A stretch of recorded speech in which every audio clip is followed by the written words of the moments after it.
ഒരടിമയെ പോലെ പാർപ്പിച്ചു കോവിലിനെ. അവിടെ നിന്ന് തിരിയാനോ ഇറങ്ങാനോ പോലും സാധ്യമല്ല. അങ്ങനെ ആ മാധവിയുടെ അടിമയായി കഴിഞ്ഞിരിക്കുന്നു ഇപ്പോൾ കോവലൻ. ഇപ്പോൾ കോവലന്റെ അവസ്ഥ എന്താണെന്ന് ചോദിച്ചാൽ, കണ്ണൊന്നടച്ച കരളിനുള്ളിൽ കണ്ണൊന്നടച്ച കരളിനുള്ളിൽ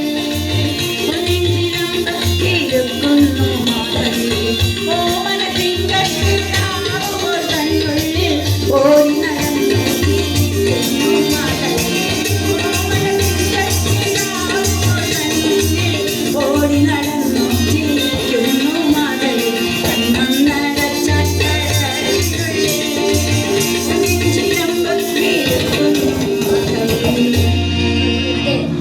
ഇവിടെ ചോളദേശത്ത് കണ്ണകിയാണെങ്കിൽ കണ്ണകി രക്ഷാകർത്താക്കളൊന്നും പറഞ്ഞിട്ടൊന്നും അവൾ കേൾക്കുന്നില്ല. രണ്ടാമതൊരു വിവാഹത്തിന് അവൾ നിർബന്ധിക്കുന്നു. അവൾ ജനിച്ചു വളർന്നത് മുതൽ കണ്ട പുരുഷൻ, കൂടെ നടന്ന പുരുഷൻ, അവൾക്ക് കോവിലിനെ അല്ലാതെ മറ്റൊരു പുരുഷനെയും ഭർത്താവായി കാണാൻ കഴിയുകയില്ല. അവരെ രക്ഷാകർത്താക്കൾ എത്ര നിർബന്ധിച്ചിട്ടും അവൾ വഴങ്ങുന്നില്ല. അങ്ങനെ അവിടുത്തെ ദേശപ്രമാണികളും നാട്ടുകാരും ഒക്കെ പറഞ്ഞു, സുഹൃതക്ഷയം, സുഹൃതക്ഷയം, സർപ്പക്കാവിൽ പൂജകൾ നടത്തുക, കുടുംബ കോവിലിൽ പൂജകൾ നടത്തുക, ഇതെല്ലാത്തിനും ഒരു മാറ്റം ഉണ്ടാകും എന്ന് വെച്ചാൽ കണ്ണകിയുടെ മനസ്സ് മാറും. അങ്ങനെ അവർ സർപ്പക്കാവുകളിലും കുടുംബ കോവിലുകളിലും ഒക്കെ ഇതാ പൂജകളും നിവേദ്യങ്ങളും ഒക്കെ നടത്തി. അങ്ങനെ നടത്തി കഴിഞ്ഞപ്പോൾ കണ്ണകി, ആളുകൾ പറഞ്ഞത് അസ്ഥാനത്തായിരുന്നില്ല, കണ്ണകിയുടെ മനസ്സ് മാറി.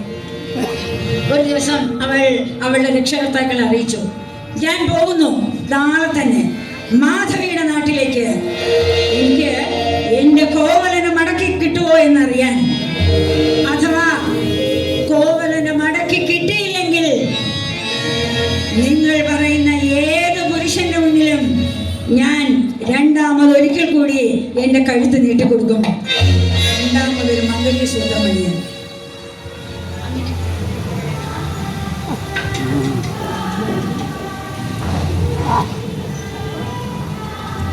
അങ്ങനെ കണ്ണകി അടുത്ത ദിവസം തന്നെ മാധവിയുടെ ദേശത്തേക്ക് യാത്രയായി. കാടുകളും മേടുകളും നാടുകളും തോടുകളും ഒക്കെ താണ്ടി അവൾ കണ്ണകിയുടെ ബംഗ്ലാവിന്റെ തിരുമുറ്റത്തെത്തി. അവിടെ എത്തിയപ്പോൾ അവളൊരു കാഴ്ച കണ്ടു. മാധവിയുടെ മടിയിൽ തലയും വെച്ച് മദ്യപിച്ച് മതോന്മത്തനായി അവളുടെ ചുരുണ്ട് ഇടതെങ്ങിയ തലമുടികൾക്കിടയിലൂടെ വിരലുകൾ ഓടിച്ചുകൊണ്ട് കോവലൻ പാടുന്നു.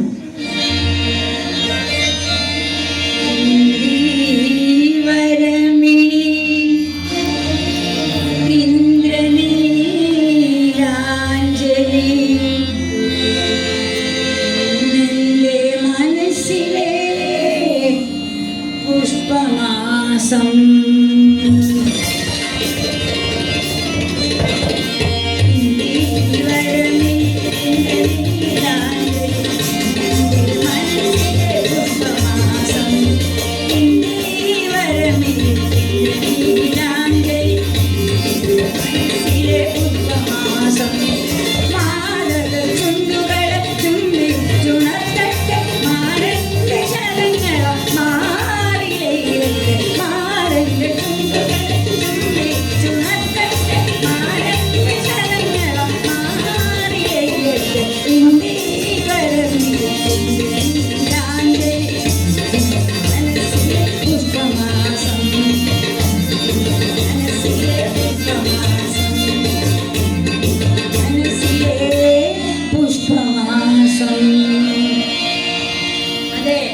കണ്ണകി മാധവിയുടെ ആ വലിയ ഗേറ്റിന് മുന്നിൽ എത്തിയപ്പോൾ കണ്ട കാഴ്ചയാണിത്. അവർക്ക് സഹിക്കാൻ കഴിഞ്ഞില്ല. അവൾ അവിടെ നിന്നുകൊണ്ട് ഉച്ചത്തിൽ വിളിച്ചു, കോവില, കോവില.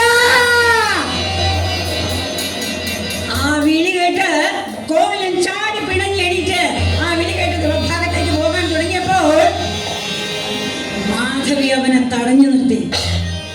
നീ എവിടെ പോകുന്നു? ഇതാ കണ്ടില്ലേ ഈ നിൽക്കുന്ന മല്ലന്മാർ. നിനക്ക് വന്ന് അനങ്ങാൻ സാധ്യമല്ല. അഥവാ അനങ്ങിയാൽ ഈ മല്ലന്മാർ നിന്റെ കഥ കഴിക്കും. അടങ്ങി കിടക്കവിടെ.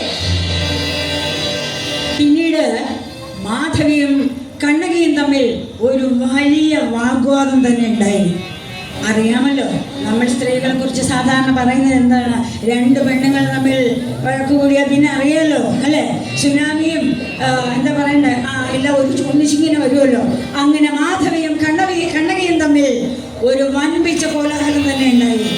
ആ ശബ്ദങ്ങൾ കേട്ടുകൊണ്ട് അവിടുത്തെ ദേശപ്രമാണികന്മാരും ദേശവാസികളും ഒക്കെ ഓടിക്കൂടി. അവർ കാരണം അന്വേഷിച്ചു.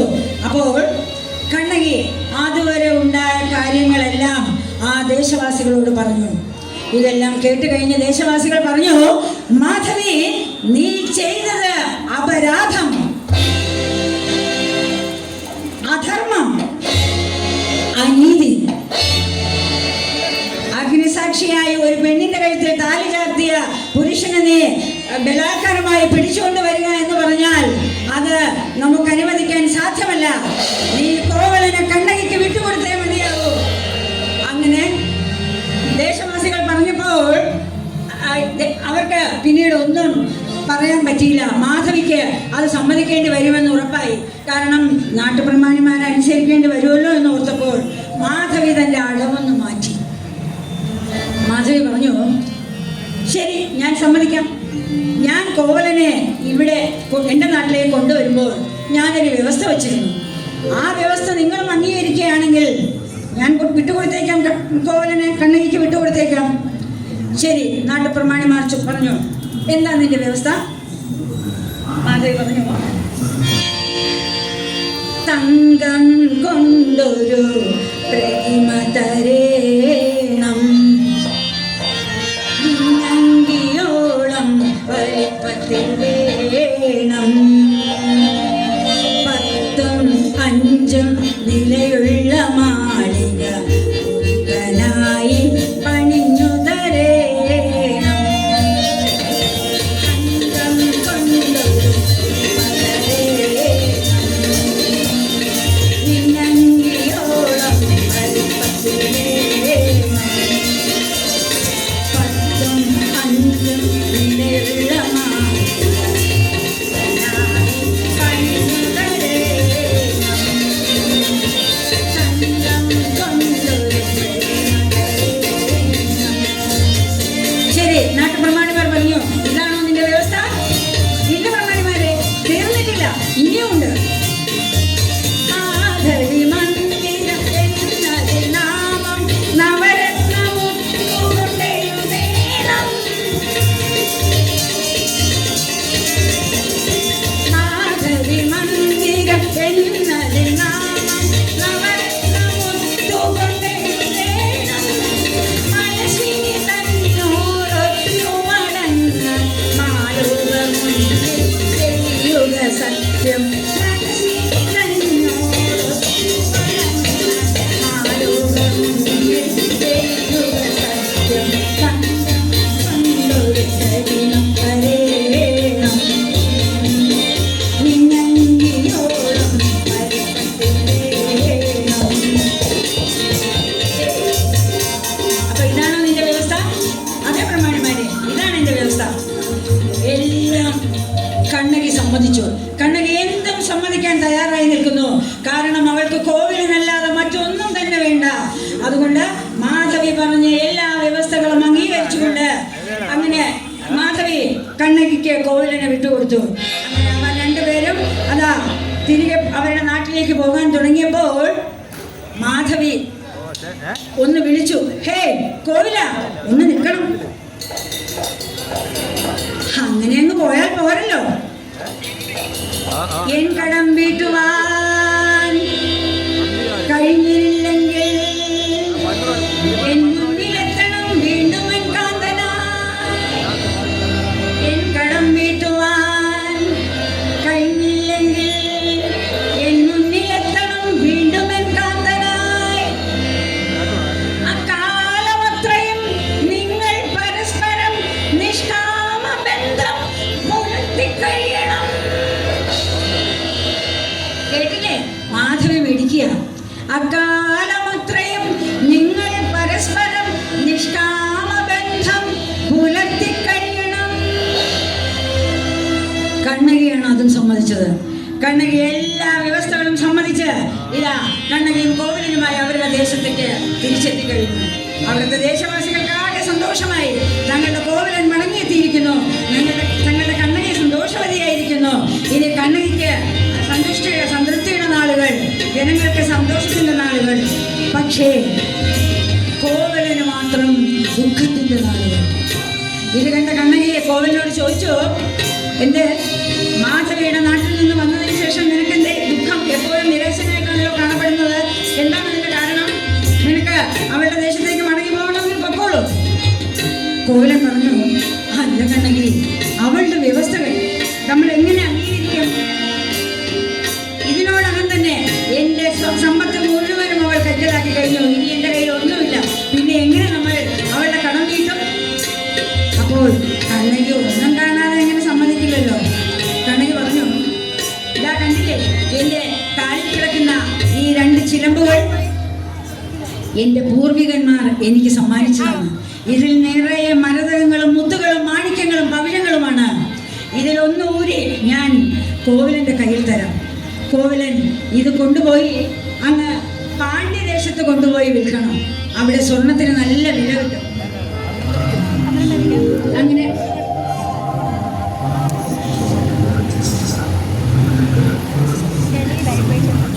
അങ്ങനെ കണ്ണകി തന്റെ കാലിൽ കിടന്ന ഒരു ചിലമ്പഴിച്ച് കോവിലന്റെ കയ്യിൽ കൊടുത്തു. എന്നിട്ട് കണ്ണകി പറഞ്ഞു, കോവിലൻ ഈ ചിലമ്പ് കൊണ്ടുപോയി വിറ്റ് ധനവുമായി തിരികെ വരുന്നത് വരെ ഞാൻ ഈ പൂജാമുറിയിൽ ഗണപതി വിഗ്രഹത്തിന് മുന്നിൽ പ്രാർത്ഥനാ നിരതയായിരിക്കും. കോവലൻ തിരികെ വന്നതിന് ശേഷം മാത്രമേ ഞാൻ ജലപാനം പോലും ചെയ്യുകയുള്ളൂ. പോയി വരും. ഇതാ അടുത്ത ദിവസം തന്നെ കോവലൻ പാണ്ഡ്യദേശത്തേക്ക് യാത്രയായി. അങ്ങനെ കാടുകളും മേടുകളും ഒക്കെ കടന്ന് കോവലൻ പാണ്ഡ്യദേശത്തെത്തി. അതാ അവിടെ സ്വർണം മാത്രം നിറഞ്ഞു നിൽക്കുന്ന, സ്വർണ്ണങ്ങളും രത്നങ്ങളും നിറഞ്ഞു നിൽക്കുന്ന ഒരു രത്നശാല അദ്ദേഹം കണ്ടു. അങ്ങനെ സുവർണകൻ ആ രത്നശാലയുടെ മുന്നിലൂടെ കണ്ണോടിച്ച് നടക്കുമ്പോൾ അതാ അവിടെ ഒരു വലിയ രത്നശാല. അതിൻ്റെ മുന്നിലിരിക്കുന്നു അതിൻ്റെ ഉടമസ്ഥൻ സുവർണകൻ. അയാളുടെ പേര് സുവർണകൻ. അങ്ങനെ കോവലൻ ഇങ്ങനെ കണ്ണോടിച്ച് നടക്കുമ്പോൾ അതാ ആ സുവർണകന്റെ കടയുടെ മുന്നിൽ ഒരു രാജഭടൻ കുതിരപ്പുറത്ത് വന്നിറങ്ങി.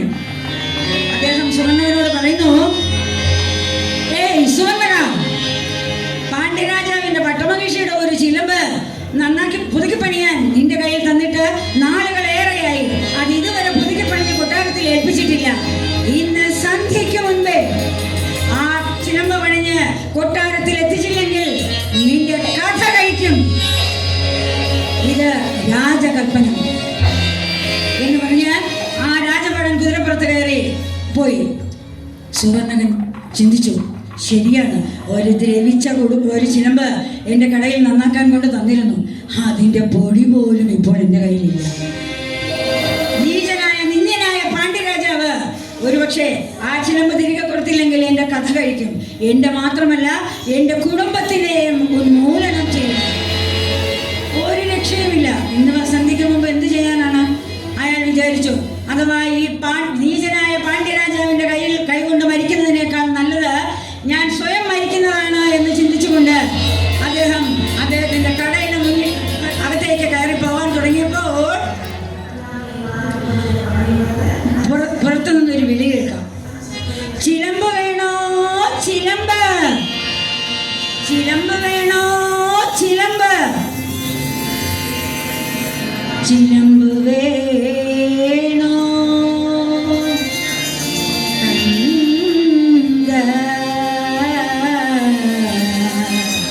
ചിലമ്പ് വേണോ. സുവർണകന് സന്തോഷമായി. ഒരു യുവാവ് ചോദിക്കുന്നു, ചിലമ്പ് വേണോ, ചിലമ്പ് വേണോ, ചിലമ്പ് വേണോ, ചിലമ്പ് വേണോ, പവിഴപ്രഭാവിതരം ചിലമ്പ് വേണോ, മരതകമണിയും ചിലമ്പ് വേണോ, ചിലമ്പ് വേണോ, ചിലമ്പ് വേണോ.